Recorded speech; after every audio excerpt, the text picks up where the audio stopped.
Morning. আশা করছি সবাই ভালোই আছেন। আমাদের গল্পগুলোর নতুন আরও একটি ব্লগে আপনাদেরকে স্বাগত। কালকে সারা রাত প্রচুর বৃষ্টির পরে আজকে সকালবেলা এই রোদটা যে কী মিষ্টি লাগছে। উপরে সব বাসি কাজগুলো করা হয়ে গেছে, তবে আমাদের বাড়িতে যে হেল্পিং হ্যান্ড মেয়েটি রয়েছে সে আজ আসবে না, তার শরীরটা খারাপ। এই জন্য আমি খবর পেলাম এখনই, মানে ও ফোন করেছিল একটু আগে, সেই জন্য আমি তাড়াতাড়ি করে উঠোনটা ঝাড় দিতে আসলাম। আর ওদিকে আমার বর দেখুন ফুল তুলছে। ফুল তোলাটা ওর ভীষণ পছন্দের একটা কাজ। আজ আবার আমাদের এক জায়গায় যাওয়ার আছে। শ্বশুরমশাই আর শাশুড়ি মা গতকালকেই ওখানে চলে গেছেন। আমাদেরও কথা সকাল সকাল যাওয়ার, তবে এই যে হঠাৎই কাজের মেয়েটা না আসায় প্রচুর কাজ পড়ে গেল। এখন কখন বেরোতে পারবো সেটা বলতে পারছি না। নিচে তো প্রচুর কাজ রয়েছে। ধরুন এখন তো ওই নিচের ঘরগুলো আমাকে ঝাড় দিতে হবে, কারণ এই নিচের ঘরগুলো তো যখন কাজের মেয়েটি আসে সেই ঝাড় দিয়ে দেয়, মুছে দেয়, কিন্তু এগুলো তো এখন আমাকেই করতে হবে। আগে যে ঘরটি ঝাড় দিলাম ওখানে আমার শ্বশুরমশাই আর শাশুড়ি মা থাকেন, আর এই ঘরটি দেখছেন এই ঘরটা আমাদের ছিল, মানে আমরা যখন নিচে থাকতাম তখন এই ঘরটাই আমরা থাকতাম, এটা আমাদের বেডরুম ছিল। তো এই ঘরটাতে এখন বিভিন্ন রকম প্রয়োজনীয় জিনিসপত্র থাকে, মানে যেগুলো কোথাও রাখার জায়গা নেই সেগুলো এই ঘরটাতে থাকে। যেমন ধরুন সাইকেল, বাইক, এগুলো এই ঘরটাতেই রাখা হয়েছে আপাতত। বেশ কিছু বিছানাপত্র রয়েছে, দেখুন ঢাকা দেওয়া। আমাদের বাড়িতে একটা অনুষ্ঠান হয় বাৎসরিক, তখন প্রচুর বিছানা লাগে, আসলে অনেক লোক আসে তো, আর সেই বিছানাগুলো এখন রাখার তো জায়গা নেই, তাই এখন আপাতত নিচে রেখে দেওয়া হয়েছে ঢাকা দিয়ে। আর ইচ্ছা আছে ওই ঘরের জন্য একটা বেড কেনার, তো একটা খাট যদি কেনা হয়ে যায় তখন একটা ওই বক্স আছে এরকম খাটই কেনা হবে, রেডিমেড এখন যে খাটগুলো পাওয়া যায়, তো ওই বক্স খাটের মধ্যে সমস্ত বিছানাগুলো রেখে দেওয়া যাবে। তো যাই হোক, আমি ওদিকে ঘর পরিষ্কার করে নিয়েছি, আর ঠাকুর ঘরের দায়িত্বটা আমার বরকেই দিয়েছি, তার কারণ যদি আমি সব একা হাতে করতে যাই তাহলে না আজকে আর যাওয়া হবে না সেখানে। সেই জন্য আমি বললাম ঠাকুর ঘর পরিষ্কার করা, ফুল তোলা, ঠাকুরের বাসন মাজা, এগুলো একটু তুমি করে দাও। তো ও চাইছিল আমাকে হেল্প করতে, সেই জন্যই আমি ওকে ওই দায়িত্বগুলো দিলাম। তো এদিকে আমার এঁটো বাসন যেগুলো ছিল সেগুলো মাজা হয়ে গেল। এখন আমরা রেডি হয়ে নেব। আজকে সকাল সকালই স্নানটা করে নিয়েছি, আমি আর আমার বর স্নান করে নিয়েছি। আমার বর তো পুজো দিয়ে যাবে, কারণ যেহেতু শ্বশুরমশাই বাড়িতে নেই ওকেই পুজো দিতে হবে, তো ওদিকে পুজো দিতে গেছে, এদিকে আমি আর মিছরি রেডি হয়ে নিলাম। মিছরি এই জাস্ট ঘুম থেকে উঠলো, আর ঘুম থেকে ওঠার পরে তো ওকে আর স্নান করাইনি, ওকে ওখানে গিয়েই স্নানটা করাবো, ওকে আগে রেডি করে দিলাম। আজ আর সকাল থেকে বৃষ্টি হচ্ছে না, ভয় লাগছিল যদি আবার বৃষ্টি নামে তাহলে আর যাওয়া হবে না। মনের মধ্যে যদি কোথাও যাওয়ার একটা আশা থাকে, দেখবেন সেটা যদি না যাওয়া হয় মনটা খারাপ হয়ে যায়। যাই হোক, আকাশটা যে খুব ভালো আছে তা নয়, কখনো একটু রোদ কখনো একটু মেঘলা, এরকমটাই চলছে। এদিকে আমরা বেরিয়ে পড়েছি, আর জানেন তো আজকে মিছরির যে দুধ দিয়ে যায় সে এখনও আসেনি, তাই মিছরির পাপা আবার সেই বাড়ি থেকে গিয়ে দুধটা নিয়ে আসলো। দুধটা একদম বোতলের মধ্যে ভরে নিয়ে যাচ্ছি, ওখানে গিয়ে দুধটাকে গরম করে নেব। বাচ্চা থাকলে কত রকম চিন্তা মাথায় রাখতে হয়, বাচ্চা থাকলে সবটা গুছিয়ে নিয়ে যেতে হয় কোথাও গেলে। আজ আমরা যাচ্ছি আমার ছোট ননদের বাড়িতে, একটি বিশেষ কারণেই যাচ্ছি।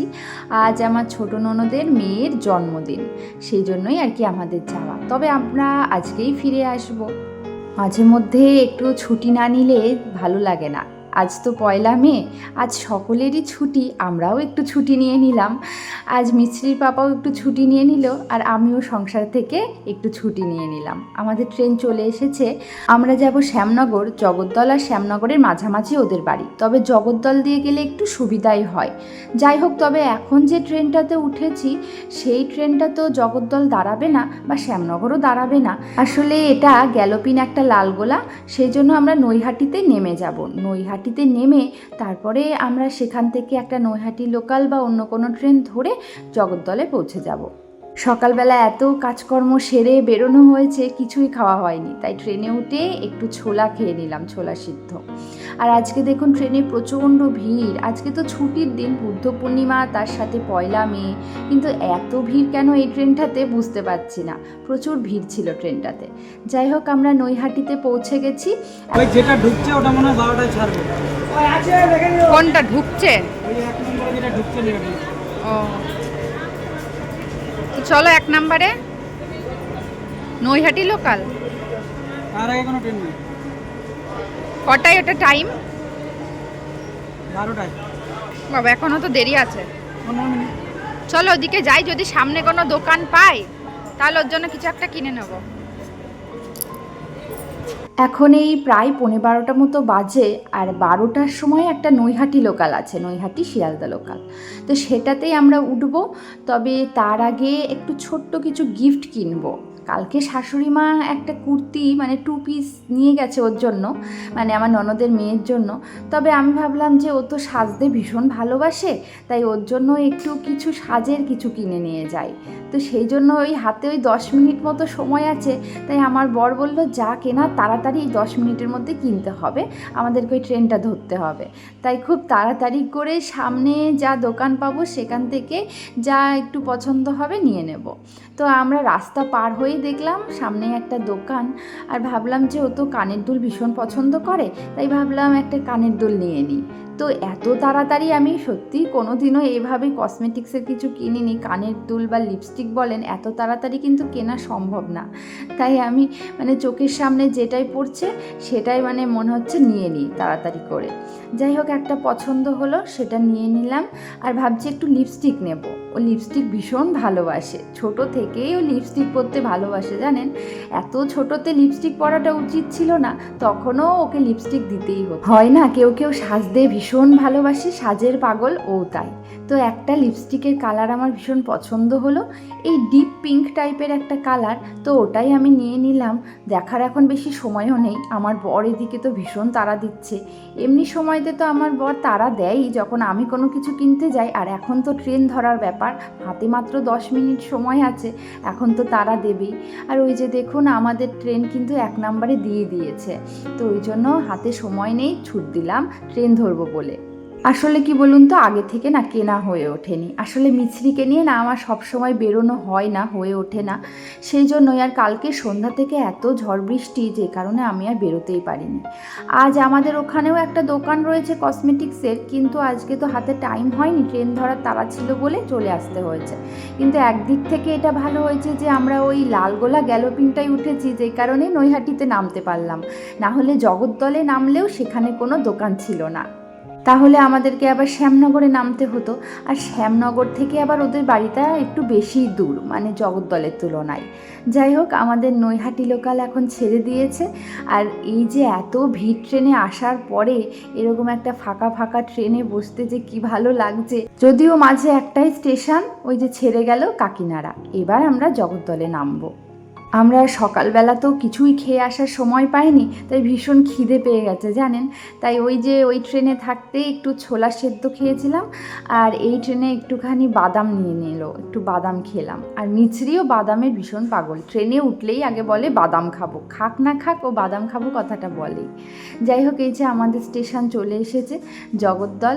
আমাদের তো সকাল সকালে আসার কথা ছিল, আমাদের আস্তে আস্তে দুপুরই হয়ে গেল। এখন গিয়ে সকালের খাবার খাবো না দুপুরের খাবার খাবো জানি না। ওখানে আজকে দুপুরেরই খাওয়া দাওয়ার আয়োজন করা হয়েছে।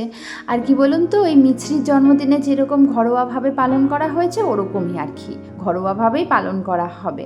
গতকাল আমার শ্বশুরমশাই, শাশুড়ি মা, আমার বড় ননদ আর মিছরির দাদা ভাই, মানে আমার বড় ননদের ছেলে চলে গেছে ওখানে। হ্যাপি বার্থডে বাবা, হ্যাপি বার্থডে বল দিদি ভাইকে। খিদে যখন এখনো রয়েছে, তাই সকালের খাবার দুপুরবেলাতেই খাচ্ছি। যাই হোক, এদিকে দুপুর হয়ে গেছে, আর এদিকে বার্থডে গার্ল এখন খেতে বসেছে। এখন কেক কাটা হবে না, বলছে সন্ধেবেলার দিকে কেক কাটবে। চলুন, দুপুরবেলাটা বেশ একটু রেস্ট পেয়েছি জানেন। বাড়িতে থাকলে প্রত্যেক দিন এত কাজকর্মে আমার সারাদিনে একটু রেস্ট নেওয়া হয়ে ওঠে না। তাই দুপুরবেলা খাওয়া দাওয়া সেরে আর আপনাদের সাথে কিছু শেয়ার করা হয়নি, একটু রেস্ট নিয়েছিলাম। মিছরিও একটু ঘুমিয়েছে, আমিও একটু ঘুমিয়েছি। এখন এই সন্ধ্যা হয়ে গেছে আর আমরা রেডি হয়ে নিয়েছি। এখন কেক কাটা হচ্ছে, ওর কেকটা কাটা হয়ে গেলেই আমরা বেরিয়ে যাব। আমাদের ওই 7:24 নাগাদ একটা ট্রেন রয়েছে।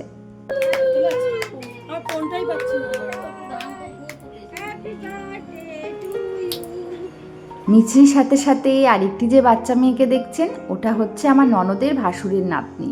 এই দুজনের যে কী ভাব জমেছে, সারা দিন ভীষণ মজা করেছে তারা, সারাদিন ভীষণ খেলাধুলা করেছে। এখানে এসে আজ সারাদিন মিছরি একটুও বোর হয়নি। আসলে একটা খেলার সাথী পেলে ওদের খুব ভালো লাগে।